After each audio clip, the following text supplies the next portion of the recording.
Dahulu kala, di tanah Jawa yang subur dan hijau, berdiri sebuah kerajaan besar bernama Kerajaan Mataram. Sang raja yang bijaksana, Sultan Hadiwijaya, memerintah dengan adil dan dihormati oleh rakyatnya. Namun, di antara banyak wilayah yang dikuasai, ada sebuah daerah yang masih liar dan belum berkembang, yakni lereng Gunung Merbabu. Di masa itu, hiduplah seorang pemimpin desa yang bijaksana bernama Ki Ageng Pandanaran. Beliau adalah seorang bangsawan yang telah meninggalkan kemewahan istana untuk hidup sederhana dan mengabdi kepada masyarakat. Selain dikenal sebagai pemimpin yang arif, Ki Ageng Pandanaran juga seorang ulama yang memiliki ilmu spiritual tinggi. Suatu hari, Sultan Hadiwijaya memanggil Ki Ageng Pandanaran ke keraton. Dengan penuh hormat, Ki Ageng Pandanaran datang dan menyampaikan sembah kepada raja. "Ada tugas besar untukmu, Ki Ageng," ujar Sultan dengan suara tegas. "Aku ingin engkau membuka sebuah daerah baru di lereng Merbabu. Tempat itu harus menjadi pusat kehidupan yang makmur bagi rakyat Mataram." Ki Ageng Pandanaran menerima perintah itu dengan ikhlas. Namun, ia menyadari bahwa tugas ini tidak akan mudah. Wilayah yang ditunjuk Sultan masih berupa hutan belantara yang penuh dengan binatang buas dan makhluk halus. Dengan tekad yang bulat, ia pun memulai perjalanannya bersama istri tercinta, Nyai Pandanaran, serta beberapa pengikut setia. Dalam perjalanan, mereka menghadapi banyak rintangan. Hutan yang lebat, sungai yang deras, serta angin kencang di lereng Merbabu menjadi ujian berat. Namun, Ki Ageng Pandanaran tidak pernah gentar. Ia selalu berdoa dan memohon petunjuk kepada Tuhan Yang Maha Esa. Hingga suatu malam, di tengah perjalanannya, Ki Ageng Pandanaran bermimpi didatangi seorang sosok bercahaya yang memberikan petunjuk. "Tempat yang kau cari adalah tanah yang subur, di mana 3 pohon besar tumbuh berjajar.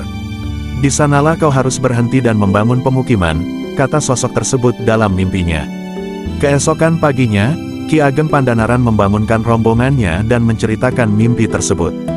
Dengan semangat baru, mereka melanjutkan perjalanan hingga akhirnya tiba di sebuah dataran yang sesuai dengan petunjuk dalam mimpi. 3 pohon besar berdiri tegak di tengah tanah yang subur. Ki Ageng Pandanaran tersenyum lega. "Inilah tempat yang dijanjikan," ujarnya penuh keyakinan. Setelah menemukan tempat yang sesuai dengan petunjuk mimpinya, Ki Ageng Pandanaran merasa yakin bahwa inilah tanah yang akan menjadi cikal bakal pemukiman baru. 3 pohon besar yang berjajar itu berdiri kokoh di tengah dataran luas. Pohon-pohon tersebut bukan pohon biasa, melainkan pohon yang dipercaya memiliki kekuatan sakral. Ki Ageng Pandanaran memerintahkan rombongannya untuk beristirahat dan mulai mendirikan tempat sementara. Dengan penuh rasa syukur, ia dan Nyai Pandanaran berdoa di bawah pohon-pohon tersebut, memohon berkah agar pemukiman yang akan mereka bangun membawa kesejahteraan bagi masyarakat. Namun, tidak lama setelah doa itu dipanjatkan, datanglah seorang lelaki tua berjubah putih yang muncul dari balik pepohonan. Wajahnya bersinar lembut, dan suaranya penuh kebijaksanaan. "Wahai Ki Ageng," ucap lelaki tua itu, "tanah ini akan menjadi tempat yang makmur. Namun ingatlah, nama tempat ini harus memiliki makna yang akan selalu diingat oleh anak cucumu." Ki Ageng Pandanaran terdiam sejenak, lalu bertanya, "Apakah nama yang tepat untuk tempat ini, Kiai?" Lelaki tua itu tersenyum. "Tempat ini telah ditandai oleh 3 pohon besar yang menjadi saksi kedatanganmu. Berilah nama, Salatiga, yang berarti 3 penanda. Nama ini akan menjadi lambang keseimbangan, persatuan, dan keberkahan." Mendengar petunjuk itu, Ki Ageng Pandanaran menyetujui dengan hati penuh keyakinan. "Mulai hari ini," serunya kepada rombongannya, "tempat ini akan dikenal sebagai Salatiga. Di sini kita akan membangun kehidupan yang baru." Dengan semangat yang membara, Ki Ageng Pandanaran dan para pengikutnya mulai membuka lahan, membangun rumah, serta bercocok tanam. Salatiga perlahan tumbuh menjadi sebuah pemukiman yang ramai dan makmur. Namun, perjalanan mereka belum selesai. Tidak semua pihak menyambut berdirinya Salatiga dengan sukacita. Beberapa penguasa daerah yang serakah merasa terancam dengan perkembangan wilayah ini. Pemukiman Salatiga mulai berkembang pesat. Tanahnya yang subur menghasilkan panen melimpah, sungai-sungai jernih membawa kehidupan, dan masyarakat hidup dengan damai di bawah bimbingan Ki Ageng Pandanaran yang arif.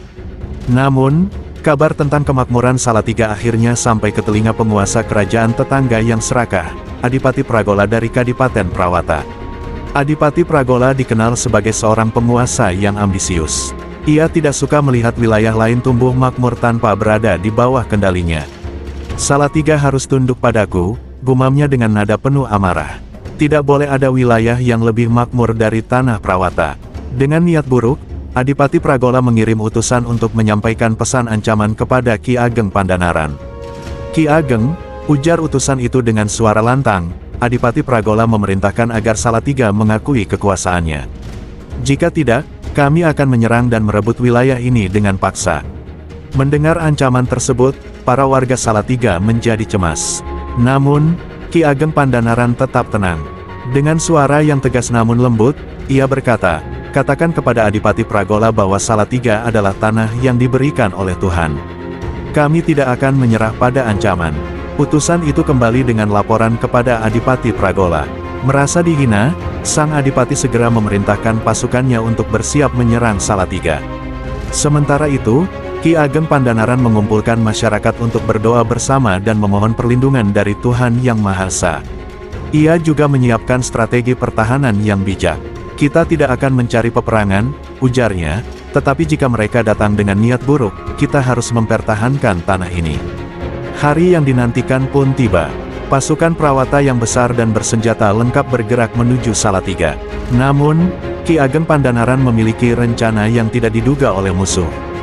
Dengan kekuatan spiritual dan kebijaksanaan yang dimilikinya, ia memanfaatkan alam sebagai sekutu. Ketika pasukan musuh mendekati Salatiga, tiba-tiba angin kencang berhembus disertai kabut tebal yang membuat mereka kehilangan arah. Suara gemuruh dari gunung merbabu membuat para prajurit ketakutan. Adipati Pragola yang marah berteriak, apa yang terjadi? Ini hanya kabut biasa, terus maju. Namun, kabut itu semakin pekat, hingga akhirnya pasukan Prawata mundur dengan panik. Setelah kejadian tersebut, Adipati Pragola menyadari bahwa Salatiga bukanlah wilayah yang bisa direbut dengan kekerasan. Ia akhirnya menarik pasukannya dan tidak pernah mengusik wilayah itu lagi. Ki Ageng Pandanaran dan masyarakat Salatiga bersyukur atas perlindungan Tuhan. Kemenangan tanpa pertumpahan darah ini menjadi bukti bahwa kebijaksanaan dan doa lebih kuat daripada pedang. Setelah berhasil mempertahankan Salatiga tanpa pertumpahan darah, Ki Ageng Pandanaran merasa semakin yakin bahwa tanah ini adalah anugerah dari Tuhan Yang Maha Esa. Ketenangan kembali menyelimuti wilayah itu. Warga Salatiga hidup rukun dan damai, bekerja keras membangun kehidupan yang lebih baik. Di bawah bimbingan Ki Ageng Pandanaran, pemukiman kecil ini semakin berkembang. Ladang-ladang subur menghasilkan padi yang melimpah, sungai-sungai yang mengalir jernih menjadi sumber kehidupan, dan hutan sekitar menjadi tempat perlindungan dari ancaman luar. Tidak hanya itu, warga Salatiga juga dikenal ramah dan menjunjung tinggi nilai kebersamaan. Namun, Ki Ageng Pandanaran tidak hanya berfokus pada kemakmuran materi. Ia juga mengajarkan nilai-nilai spiritual kepada masyarakat. Setiap malam, ia mengumpulkan warga di balai desa untuk berdiskusi tentang ajaran hidup yang bijak, pentingnya kejujuran, serta nilai gotong royong. Suatu malam, setelah selesai berdoa bersama, Ki Ageng Pandanaran berbicara kepada warga. Ingatlah, Salatiga tidak hanya dibangun dengan kekuatan fisik, tetapi juga dengan doa dan kebijaksanaan. Selama kita menjaga persatuan dan keimanan, berkah akan selalu menyertai kita. Waktu pun berlalu, Salatiga mulai dikenal sebagai tempat yang makmur dan diberkahi. Para pedagang dari berbagai wilayah datang untuk berniaga. Salatiga menjadi persinggahan penting bagi para musafir yang melintasi wilayah Mataram. Namun, di balik kemakmuran ini, Ki Ageng Pandanaran merasa bahwa tugasnya hampir selesai. Suatu malam, ia bermimpi bertemu dengan sosok bercahaya yang pernah memberinya petunjuk tentang 3 pohon penanda.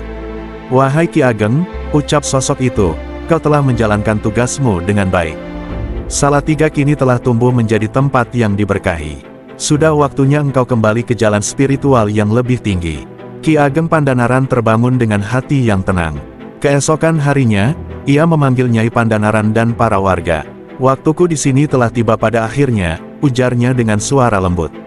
Aku harus kembali ke jalan Tuhan. Namun, jangan khawatir, karena Salatiga telah kalian bangun dengan nilai-nilai kebenaran. Dengan penuh haru, warga melepas kepergian Ki Ageng Pandanaran dan Nyai Pandanaran yang melanjutkan perjalanan spiritual mereka ke tempat yang tak diketahui. Namun, ajaran dan nilai-nilai yang telah mereka tanamkan tetap hidup di hati masyarakat Salatiga. Sejak saat itu, Salatiga terus berkembang menjadi kota yang damai, makmur, dan penuh berkah. 3 pohon penanda yang dahulu menjadi awal mula pemukiman tetap berdiri tegak sebagai simbol sejarah dan kebijaksanaan.